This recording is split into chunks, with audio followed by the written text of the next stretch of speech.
በመጠን እቀጣሃለሁ ያለ ቅጣት ግን ከቶ አልተውህም ይላል መጽሐፍ። ብዙዎቻችን ቤት ከሌለን ከሰው ያነስን ይመስለናል። መኪና ከሌለን ከሰው ያነስን ይመስለናል። ከዚህ አመለካከት ውስጥ ውጡ ባካችሁ። ሰው አነሰ የሚባለው ይሄ የሚያልፍ ቤት ቆርቆሮ ባንክ ቤት ውስጥ ገንዘብ ስለሌለው አይደለም። ሰው ትንሽ የሚባለው እግዚአብሔር ከሌለው ነው። ሰው ትልቅ የሚባለው ደግሞ ብዙ ገንዘብ ስለቆጠረ አይደለም። ሰው ትልቅ የሚባለው ትልቅ መኪና ስለነዳ አይደለም። ሰው ትልቅ የሚባለው ትልቁ እግዚአብሔር ካለው ነው። ሰማያዊ አባታችን እግዚአብሔር እኔና እናንተንም ይቀጣናል። አትደነቁ። ጤና ማጣት ሊሆን ይችላል ቅጣቱ። ፍቅር ማጣት፣ ሰላም ማጣት ሊሆን ይችላል ቅጣቱ። ወይም እንጀራ ማጣት ለተወሰነ ጊዜ ሊሆን ይችላል ቅጣቱ። ፍትህ ማጣት ሊሆን ይችላል ቅጣቱ። እናንተ ሂዱበት፣ እኔ ሁሉን ለመተረክ ጊዜ የለብኝም። ግን በሕይወታችን ውስጥ ቅጣት ይኖራል፣ ፈተና ይኖራል። ልጆቹ ስለሆንን ነው የምንፈተነው።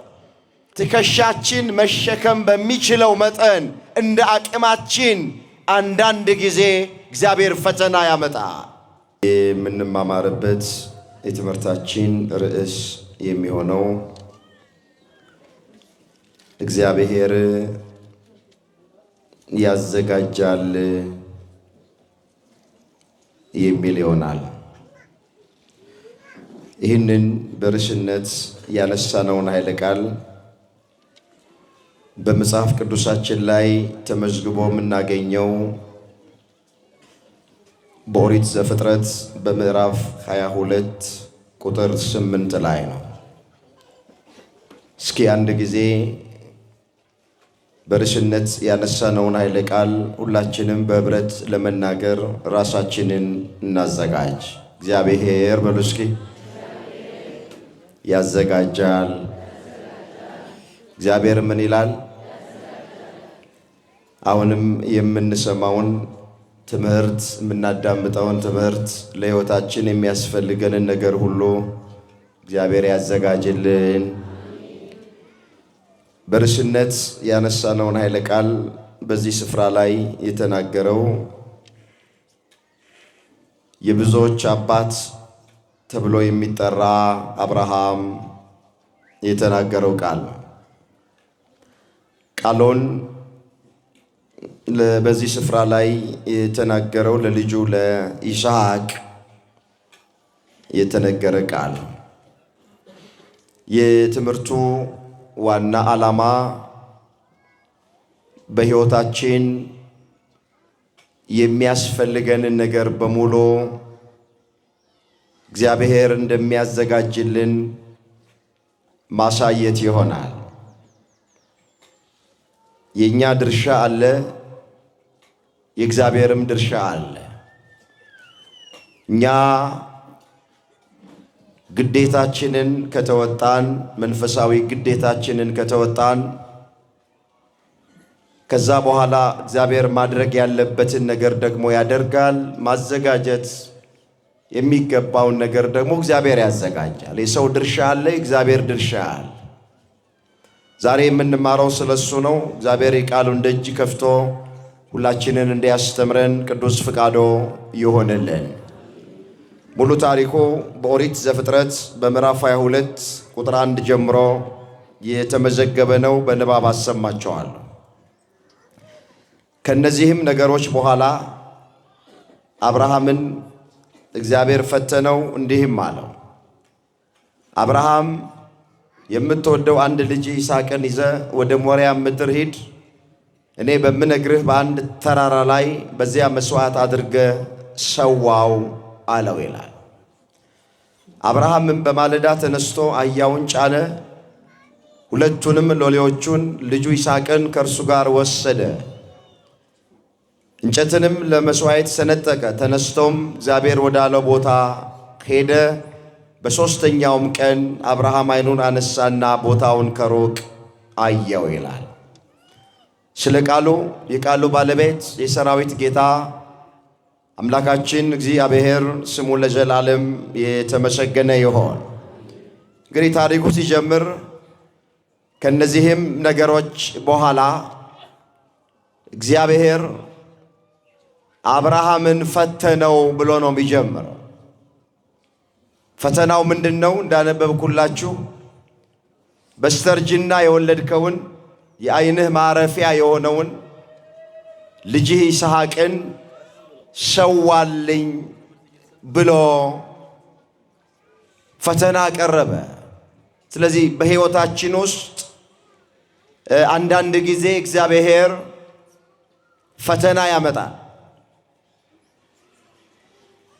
ካህንም ብንሆን ምእመን፣ አገልጋይም ብንሆን ተገልጋይ፣ ደሃም ብንሆን ሀብታም፣ በአማረ ቤት ብንኖርም በደሳሳ ጎጆ ውስጥ በዚች ዓለም ላይ ስንኖር ሁላችንም ፈተና ይገጥመናል። እግዚአብሔርን ስለበደልነው ብቻ አይደለም፣ ኃጢአት ስለሰራን ብቻ አይደለም፣ ለእግዚአብሔር አልመች ስላልነው ብቻ አይደለም። ጽናታችን ይለካ ዘንድ፣ የእምነታችን ጽናት ይለካ ዘንድ፣ ትዕግስታችን ይለካ ዘንድ፣ የእግዚአብሔር ማዳን በእኛ ላይ ይገለጥ ዘንድ፣ ጠላት ዲያብሎስ ያፍር ዘንድ፣ ክብር ይጨመርልን ዘንድ አንዳንድ ጊዜ በሕይወታችን ውስጥ የሚገጥሙን ፈተናዎች ይኖራል። አብርሃምን የሚያክል ትልቅ አባት፣ ሥላሴን በቤቱ በእንግድነት የተቀበለ አብርሃም፣ ስሙ መማፀኛ የሆነ አብርሃም፣ የአብርሃም አምላክ ብለን ነው ታውቃላችሁ በአብርሃም ስም እግዚአብሔርን የምንማጸን። ከአንድም 7 ሀብታት የተሰጠው ነው አብርሃም። የሚባርኩህን እባርካለሁ፣ የሚረግሙህን ረግማለሁ፣ ለበረከት ሁን፣ ዘርህን እንደ ሰማይ ከዋክብት እንደ ምድር አሸዋ አበዛልሃለሁ ተብሎ ቃል ኪዳን የተገባለት ሰው ነው አብርሃም። ግን በአብርሃም ሕይወት ውስጥ ብርቱ ሰልፍ ነበረ፣ ፈተና ነበረ። በእኔና በእናንተ ሕይወት ውስጥም አባቶቼ፣ እናቶቼ፣ ወንድሞቼ፣ እህቶቼ ይሄ ድምፅ የሚሰማችው ትከሻችን መሸከም በሚችለው መጠን እንደ አቅማችን አንዳንድ ጊዜ እግዚአብሔር ፈተና ያመጣ። ከአቅም በላይ አይፈትነንም።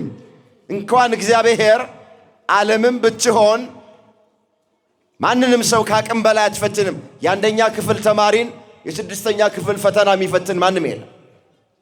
የስድስተኛ ክፍልን ተማሪ የ12ኛ ክፍል ፈተና ዓለም አትፈትንም። እግዚአብሔርም ወደ ሕይወታችን ፈተና ሲያመጣ እንደ አቅማችን ነው። እናቶቼ እንደምናችን ነው አልኳችሁ? መስከሩ እንደምናችን፣ እንደ አቅማችን። ከአቅማችን በላይ እግዚአብሔር ፈትኖን አያውቅም፣ አይፈትነንምም። ግን ያለ ፈተና አይተወንም። ምን ይላል መጽሐፍ? በመጠን እቀጣሃለሁ ያለ ቅጣት ግን ከቶ አልተውህም ይላል መጽሐፍ። እዛ ትንቢተ ኤርምያስ ምዕራፍ 30 ቁጥር 12 ላይ እስኪ ቃሉን አብረን እንበለው። በመጠን በሉ እስኪ እቀጣሃለሁ ያለ ቅጣት አልተውህም። የእግዚአብሔር ቃል በመጠን እቀጣሃለሁ። እምነት ለሁሉ አይሆንም ይላል ቅዱስ ጳውሎስ። የእያንዳንዳችን እምነት የተለያየ ነው። ስለዚህ እግዚአብሔር እንደ እምነታችን መጠን፣ እንደ አቅማችን መጠን፣ መሸከም እንደምንችለው መጠን ይፈትነናል። ፈተናው ግን እንዳትረሱ ለገዛ ጥቅማችን ነው። እግዚአብሔር ስለሚወደን ነው። አባት የሚቀጣው የሚወደውን ልጁን ነው። እናት የምትቀጣው የምትወደው ልጇን ነው። ስድ እንዳይሆን፣ ከስርዓት ውጪ እንዳይሆን፣ ከፍ ባለ ቁጥር በልጇ ምክንያት አንገቷን እንዳትደፋ፣ በልጁ ምክንያት አባት አንገቱ እንዳይደፋ፣ ይሄ አሳዳጊ የበደለው እንዳይባል። አባት ሰርቶ ቀጥቶ ያሳድጋል፣ ይቀጣል። እግዚአብሔርም አዎ በሕይወታችን ውስጥ ፈተና ያመጣል፣ መከራ ያመጣል ለገዛ ጥቅማችን። እንዲህ ተብሎ እንደተጻፈ እዚህ ዕብራውያን 12 ቁጥር 7 ጀምሮ እስኪ የተመዘገበውን ቃል ተመልከቱት። አነበዋለሁ። ልጄ ሆይ ብሎ ይጀምራል። የጌታን ቅጣት አታቃል፣ በሚገስጽ ጊዜ አትድከም። ጌታ የሚወደውን ይቀጣዋልና ለመቀጣት ታገሱ አለ። እስኪ ለመቀጣት ታገሱ። ስንቀጣ እንድንታገስ መድኃኔ ዓለም ሁላችንን ይርዳል። እግዚአብሔር እንደ ልጆቹ ያደርግላችኋልና። አባቱ የማይቀጣው ልጅ ማን ነው? ሁሉ የቅጣት ተካፋይ ሆነዋል። ያለ ቅጣት ብትኖሩ ለእግዚአብሔር ዲቃላ እንጂ ልጆቹ አይደላችሁም። አስተውሉት ቃሉ። ለመቀጣት ታገሱ አለ ቅዱስ ጳውሎስ። እግዚአብሔር እንደ ልጆቹ ያደርግላችኋል አለ። አባቱ ማይቀጣው ልጅ ማን ነው አለ። ሁሉ የቅጣት ተካፋይ ሆነዋል አለና ያለ ቅጣት የምትኖሩ ከሆነ ለእግዚአብሔር ልጆቹ አይደላችሁም፣ እናንተ ዲቃላ ናችሁ አለ። እኛ ለእግዚአብሔር ልጆቹ ነን። ወንዶች በ40 ቀን ሴቶች በ80 ቀን ከማኅፀነ ዮርዳኖስ ከአብራከ መንፈስ ቅዱስ በጥምቀት ዳግም ተወልደን የእግዚአብሔር ልጆች ሆነና። ስለዚህ አባት የወለደውን ልጅ እናት 9 ወር ከ5 ቀን በማኅፀኗ የተሸከመችው ልጇን እንደምትቀጣ የመንፈስ አባታችን ሰማያዊ አባታችን እግዚአብሔር እኔና እናንተንም ይቀጣናል። አትደነቁ። ጤና ማጣት ሊሆን ይችላል ቅጣቱ። ፍቅር ማጣት፣ ሰላም ማጣት ሊሆን ይችላል ቅጣቱ። ወይም እንጀራ ማጣት ለተወሰነ ጊዜ ሊሆን ይችላል ቅጣቱ። ፍትህ ማጣት ሊሆን ይችላል ቅጣቱ። እናንተ ሂዱበት፣ እኔ ሁሉን ለመተረክ ጊዜ የለብኝም። ግን በሕይወታችን ውስጥ ቅጣት ይኖራል፣ ፈተና ይኖራል። ልጆቹ ስለሆንን ነው የምንፈተነው። በስሙ ስለተጠራን ነው የምንፈተነው። የተጠራ ነው በስሙ ልናምን ብቻ አይደለም፣ መከራንም ጭምር ልንቀበል ነው። እንደዚህ ይላል እዛ ሊቀ ሐዋርያት ቅዱስ ጴጥሮስ በአንደኛ ጴጥሮስ መልእክቱ ምዕራፍ 2 ቁጥር 21 ላይ የተጠራችሁለት ለዚህ ነውና ክርስቶስም ደግሞ ፍለጋውን እንድትከተሉ መከራ ተቀብሎ ምሳሌ ትቶላችኋል። እሱ ሲሰድቡት መልሶ አልተሳደበም፣ መከራ ሲያደርሱበት አልዛተም። ነገር ግን በጽድቅ ለሚፈርድ ራሱን አሳልፎ ሰጠ አለ። ክርስቶስ ያን ሁሉ መከራ የገጠመው ምን ኃጢአት ሰርቶ?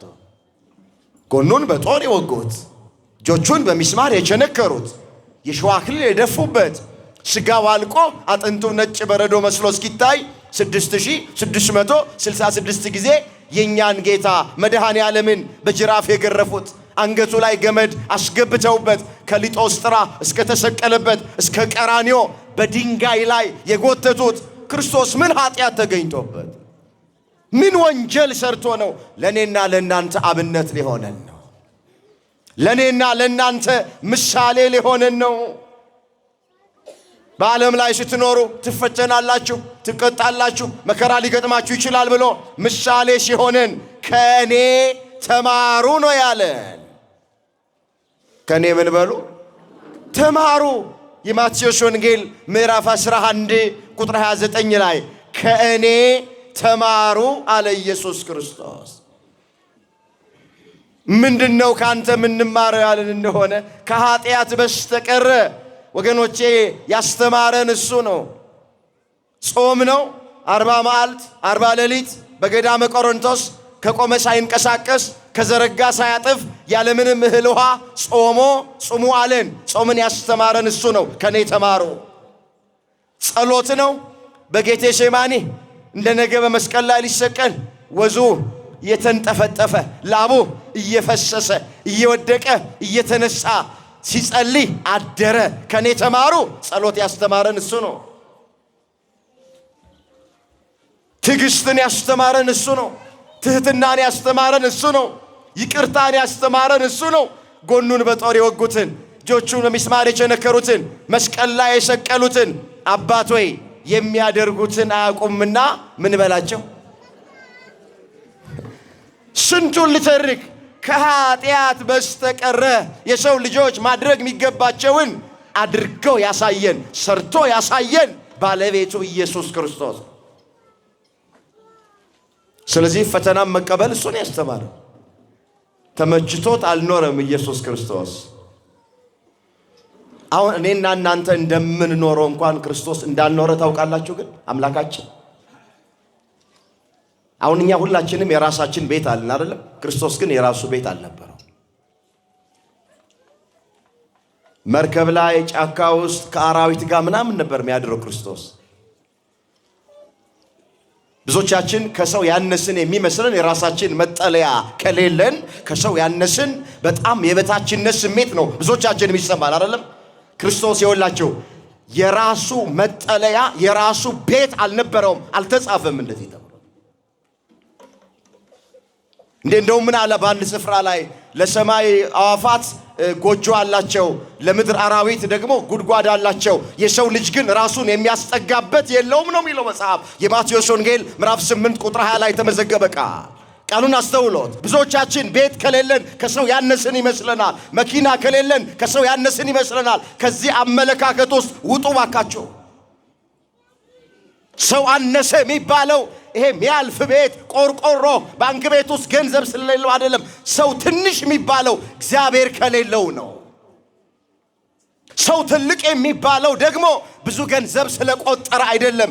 ሰው ትልቅ የሚባለው ትልቅ መኪና ስለነዳ አይደለም። ሰው ትልቅ የሚባለው ትልቁ እግዚአብሔር ካለው ነው። እግዚአብሔር ያለው ሀብታም ነው። እግዚአብሔርን የሚፈራ እግዚአብሔርን የሚያመልክ እግዚአብሔርን ተስፋ የሚያደርግ ወገኖች እሱ ባለጸጋ ይባላል በመጽሐፍ ቅዱስ።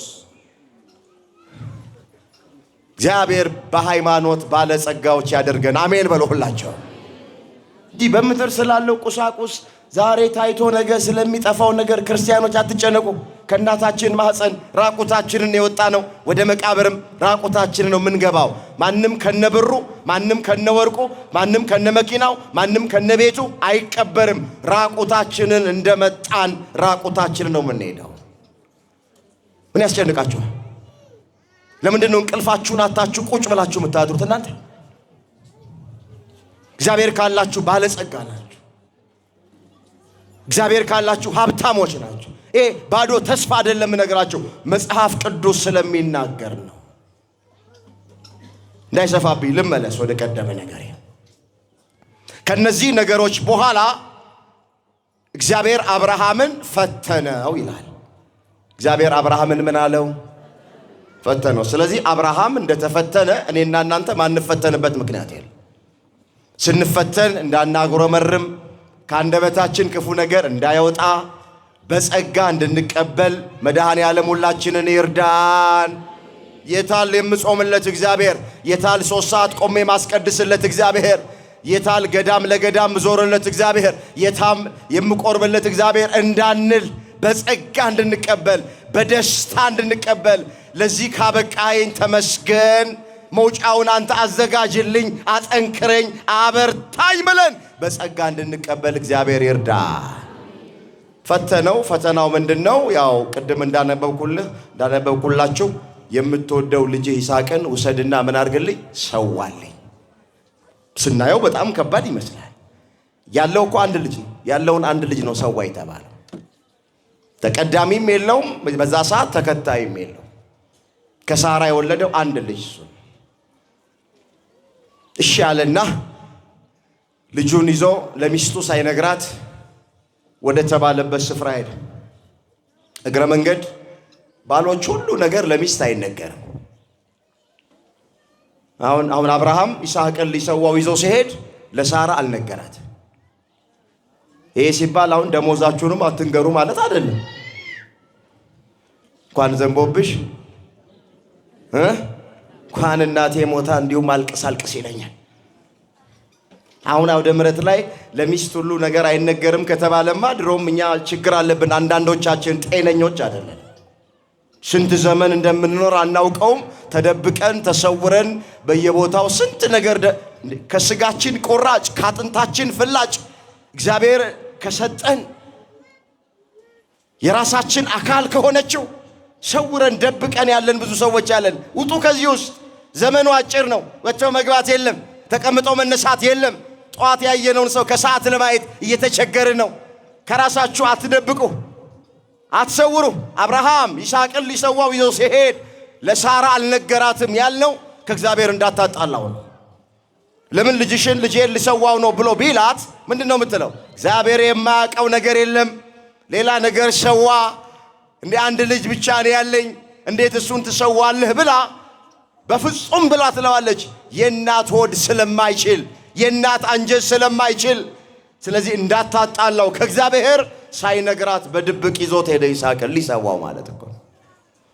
እንጨቱን ይዘው እሳቱን ይዘው ሁለት ሎሌዎችም አሉ አብረው ተያይዘው መንገድ ላይ ሲሄዱ ይስሐቅ አባቴ አለ፣ እሳቱ ይሄው፣ እንጨቱ ይሄው፣ ካራው ይሄው፣ የምንሰዋው በግ ግን የት አለ አለው።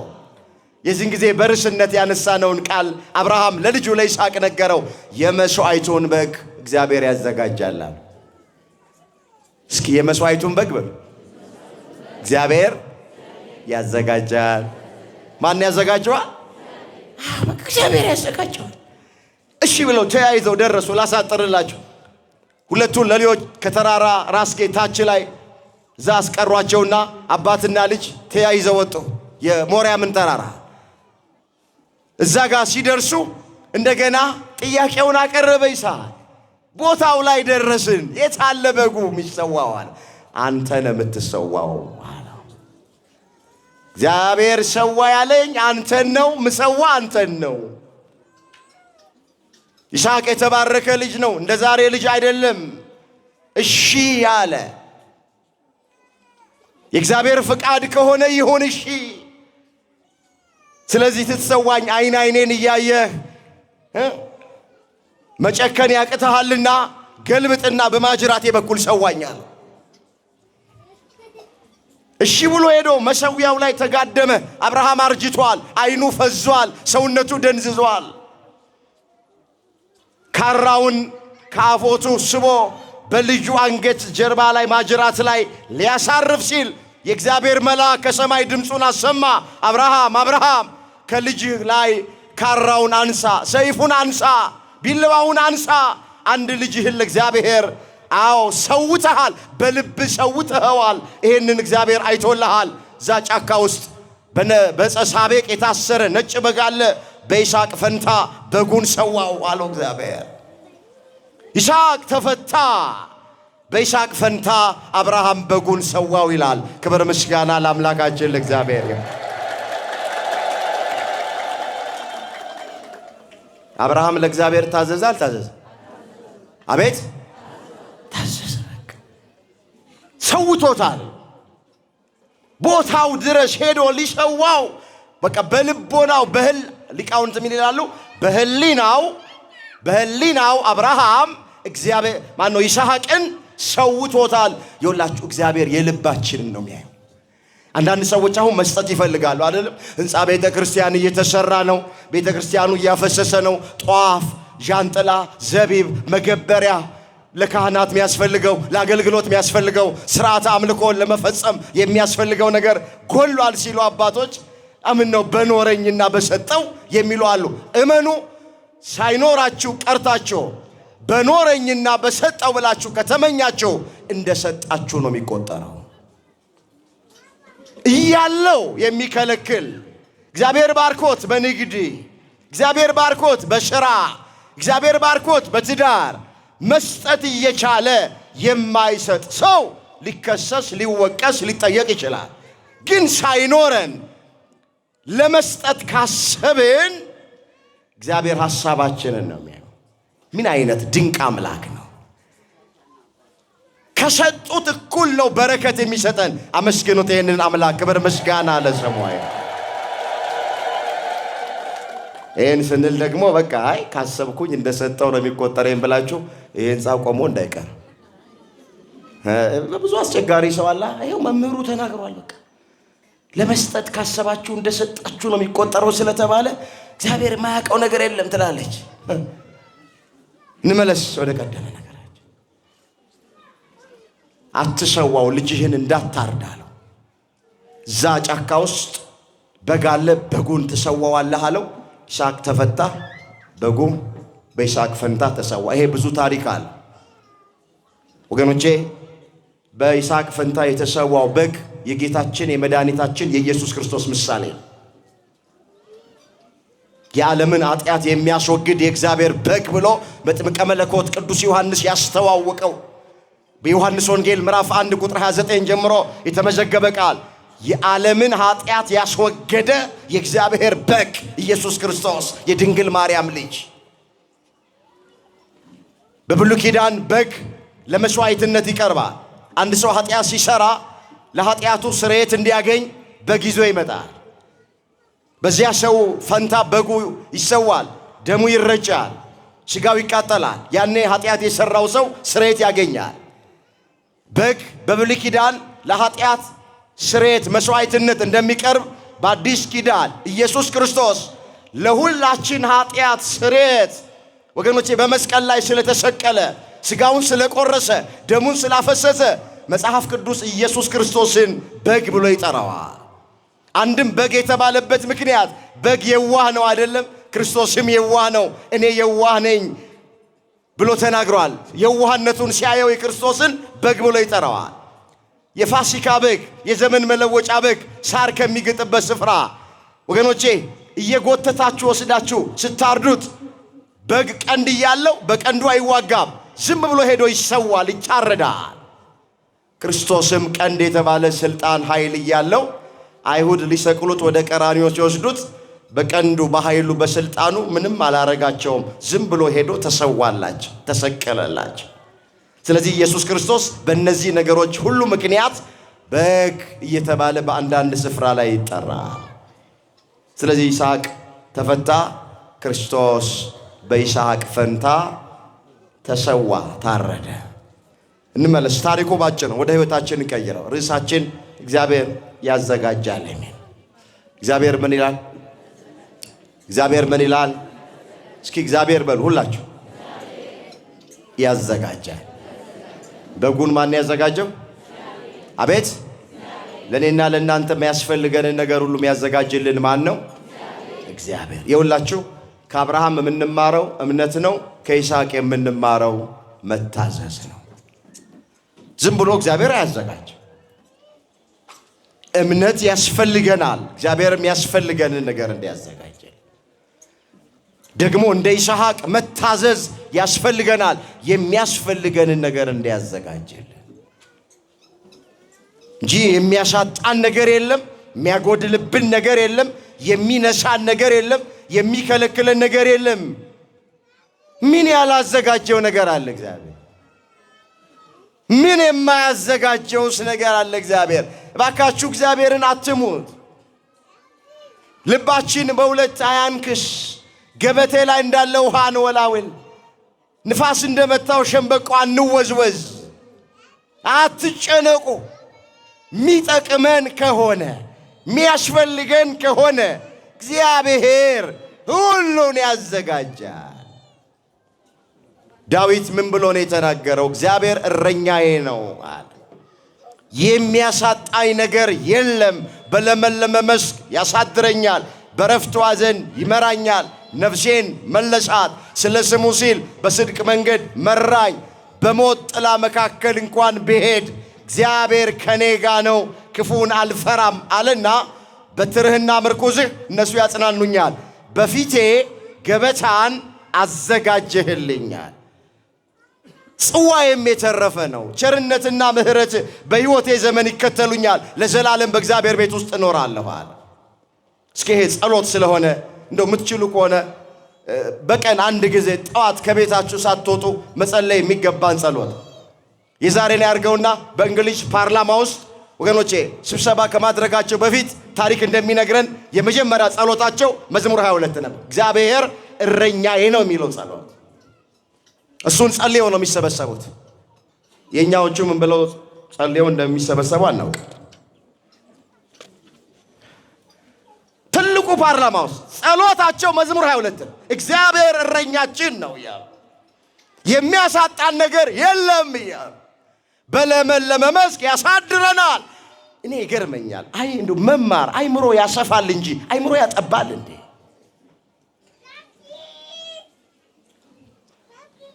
አብረን እንድንጸልየው ፈልጋለሁ። እግዚአብሔር በሉ እስኪ እረኛዬ ነው የሚያሳጣኝ የለም። በለመለመ መስክ ያሳድረኛል፣ በእረፍት ውኃ ዘንድ ይመራኛል። ነፍሴን መለሳት፣ ስለ ስሙ በጽድቅ መንገድ መራኝ። በሞት ጥላ መካከል ቢሄድ እግዚአብሔር ከኔ ጋር ነውና ክፉን አልፈራም። በትርህና ምርኩዝህ እነሱ ያጽናኑኛል። በፊቴ ገበታን አዘጋጀህልኝ፣ በጠላቶቼ ፊት ራሴን በዘይት ቀባኸኝ። ጽዋዬም የተረፈ ነው። ቸርነትና ምሕረትህ በሕይወቴ ዘመን ይከተሉኛል። ለዘላለም በእግዚአብሔር ቤት እኖራለሁ። አመስግኑት ይህንን አምላክ። ለዘላለም በቤቱ ነው። ስለዚህ ቃሉን አስተውሉት። እግዚአብሔር እረኛዬ ነው አለ።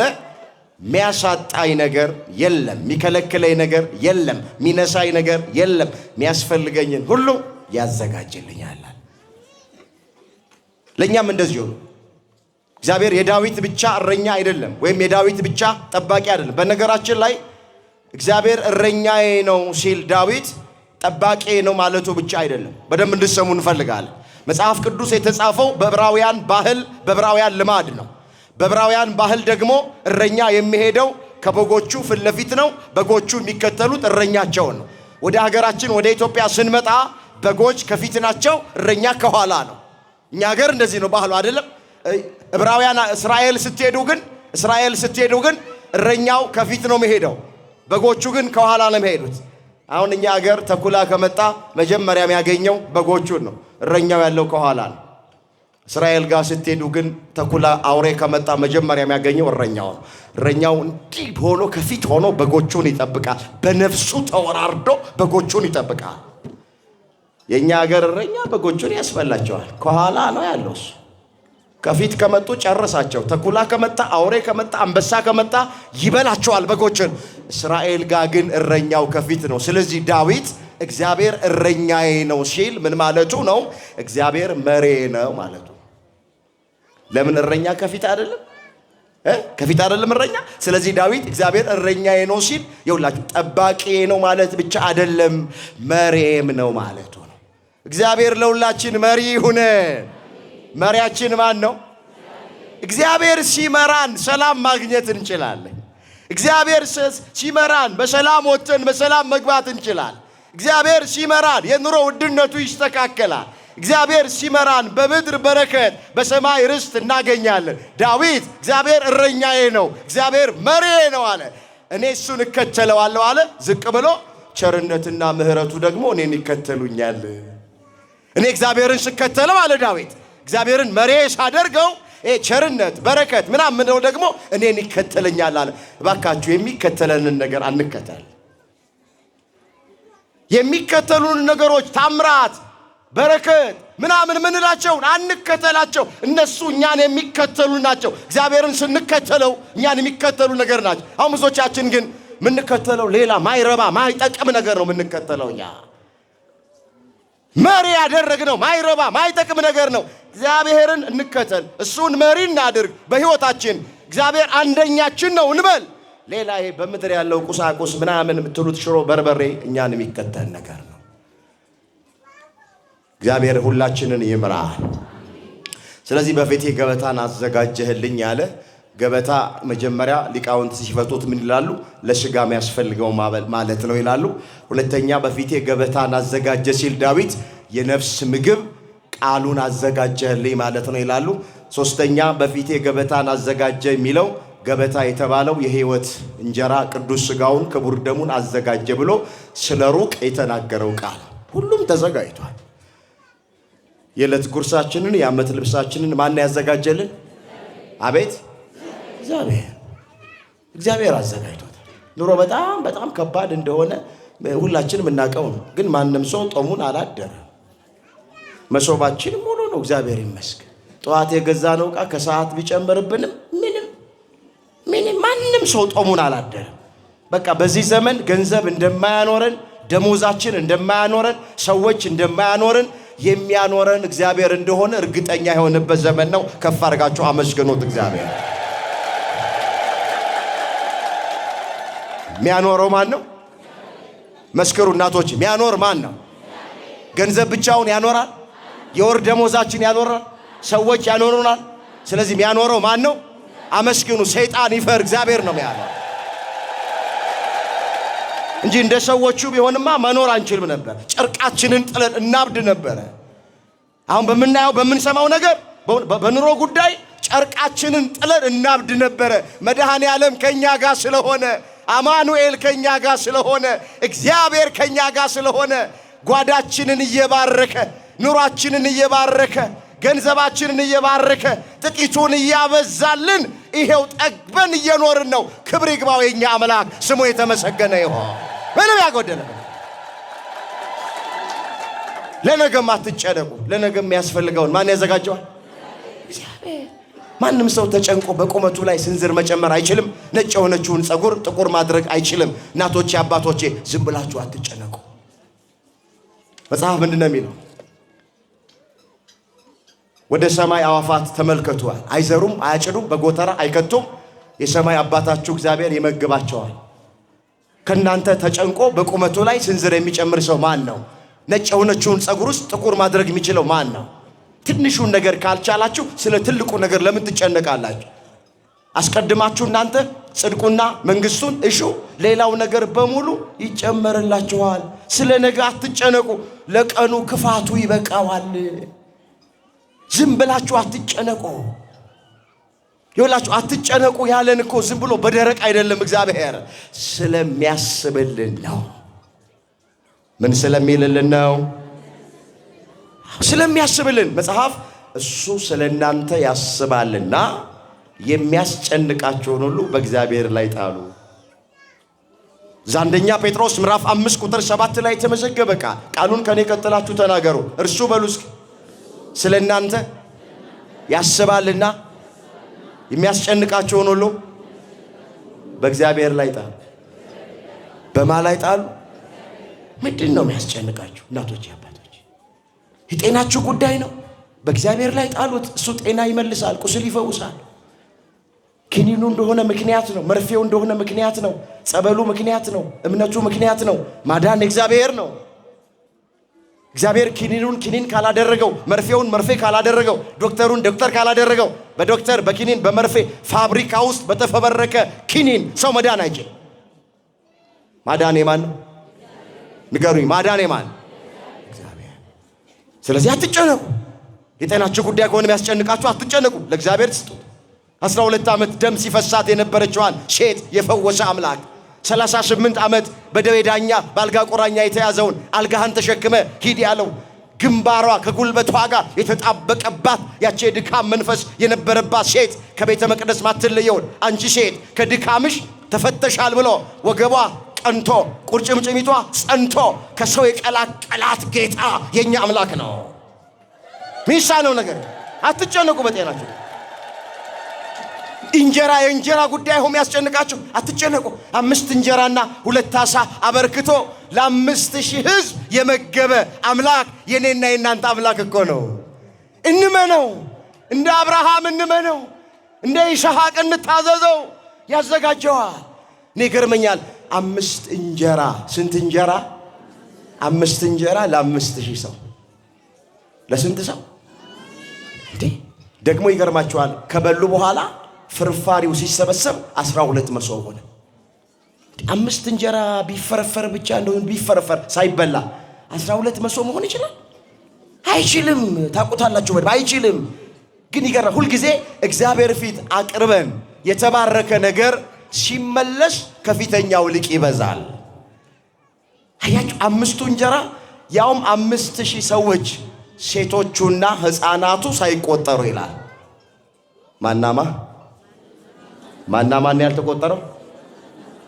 ሴቶቹ ለምንድን ነው ያልተቆጠሩ ሲባል ሴቶቹ ወንድ ሲያዩ ያፍራሉ፣ አይበሉም፣ ይሽኮረመማሉ። እያነሱ መጣል ነው። ያው በጓዳ ያስነኩታል። መጽሐፍ ነው የሚለው። ደግሞ ይሄ ሰው የሰደበ እንዳትሉኝ። መጽሐፍ ሴቶቹና ሕፃናቱ ሳይቆጠሩ 5ቱን እንጀራ በልተውት 12 መሶብ ፍርፋሪ ተመለሰ።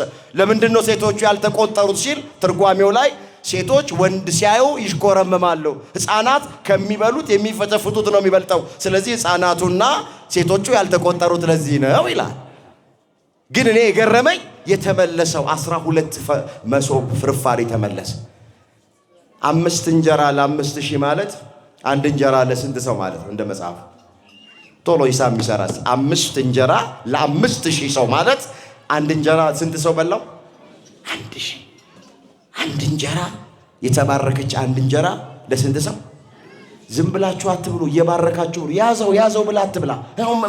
ራስ ይቀበል ያዝ። እንግዲህ ያዝ። የምን ያዝ ነው? አባቶች እንዴ በደምብ ምንድነው ያዝ ብላችሁ የምትበሉት? አመስግናችሁ። በእድሜ የገፋ አባት ካለ ለአባት ይሰጥ፣ አባወራ ካለ፣ ከዛ ደግሞ ታላቅ ካለ ወይም ካህን ካለ ቅድሚያ ለካህን ይሰጥ። ይህንን ማዕድ የሰጠህን አምላክ ተመስገን። ለእኛ ምን በላውን የሰጠህ የሚበሉት የሌላቸውን በበረከት ጎብኝልን። በዚህ የምግብ ኃይል እንዳንበድልህ ጠብቀን። ይሄ ዛሬ ተበልቶ ነገ ዳር የሚሆን ነው። ለቅዱስ ሥጋ ለክቡር ደምህ አብቃን። መጨረሻችንን አሳምረን። እግዚአብሔርን አመስግኖ ስመ እግዚአብሔር ጠርቶ መመገብ፣ ያኔም ጤና ይሆናል። ያለበለዚያ ቁንጣን ነው የሚሆነው። የበላነው ምግብ ነው ዛሬ በሽታ የሆነብን። ታውቃላችኋል? ሰው የሚታመመው በሚበላው ነገር እንደሆነ ታውቃላችሁ? በዚህ ዘመን ሰው በሽታም የሆነበት ወደ ሆዱ በሚገባው ነገር እንደሆነ ታውቃላችሁ? ባርከነው የበላን እንደሆነ ስመ እግዚአብሔር ጠርተን የበላን እንደሆነ ጤና ነው የሚሆነን። አይጎረብጠንም፣ አይረብሸንም፣ አያውከንም።